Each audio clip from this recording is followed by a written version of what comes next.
Well, right now, let's talk about this big debate this morning over vaccinations, including how young is too young for kids to get the COVID shot or any vaccine without their parents knowing about it. This week, a Democratic state lawmaker in Connecticut introduced a bill that would let children 12 years of age or older get the shots without mom or dad's approval. Oregon currently allows teens 15 years and older to receive any medical care without their parents' consent. And the CDC is reporting that child vaccine rates declined between 2021 and 2022. We want to talk to Dr. Payal Adhikari, a board-certified pediatrician. She's a mom of two. Good to see you again on Morning in America. You know, this is something that is a hot-button issue for a lot of parents. It's not a surprise that the CDC wants kids to get vaccinated, right? But who would say that a 12-year-old, or even in the case of Washington, D.C., they had a law in the books that they had to end up changing, 11-year-old is able to make a medical decision without a grown-up's consent? Now, this was brought up by a constituent, and it's not a terrible idea, but I think it's a very slippery slope. So when you give somebody at the age of 12 whose brain isn't fully developed the autonomy to make decisions without parental permission, it really can lead to significant unintended consequences. Like what? Like what kind of consequences are we thinking about, especially for a 12-year-old who hasn't even really fully developed in terms of puberty and in terms of knowing what's best for their body, or perhaps any underlying conditions or allergies that they don't know about? Exactly. So, giving them the permission to do things for their own body that they may not know what their own body is. They might not know their own medical history and if they have allergies.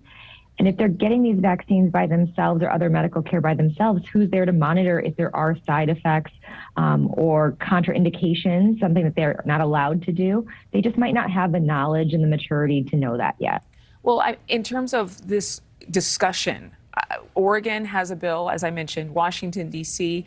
Has a measure, but now it only really applies to those who are homeless or unemancipated youth in the foster care system. But is the medical community leaning towards this as a widespread approved status where children are now given independent rights to make medical decisions about their own vaccines or medications? Not necessarily vaccines and medications. There are, issues where they can seek medical care without parental permission, mental health care, sexually transmitted diseases, those sorts of things where it might be a little sticky to let a parent know that they are seeking those care for those issues. But for things like general medical care, it's not very approved for patients to be able to do that without a parent or guardian present. But doesn't the medical community consider the mental health within a family when you have children doing something that their parents don't agree with, and the kinds of conflict that could arise, the safety of children in a family like this, the relational health of children and being raised in a house where they're doing their own thing? I mean, doesn't the medical community care about that?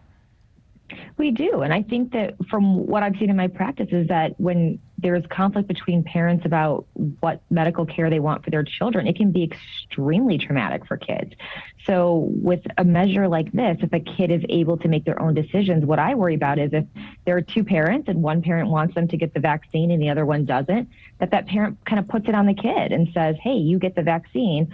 We're, going in direct conflict with the other parent and causing some, internal family issues. So I worry that could be an unintended consequence of a measure like this. 12 years old. I remember what I was like at 12. I don't know that I could make those kinds of decisions, and most of us are probably thinking that way too. But again, a lot of families, a lot of people have an opinion about this. Thank you so much, Dr. Adhikari. Thank you. Nice to see you. Good to see you. Thank you for watching. Go to newsnationnow.com to find NewsNation on your television provider. And don't forget to click the red subscribe button below to get more of NewsNation's fact-driven, unbiased coverage.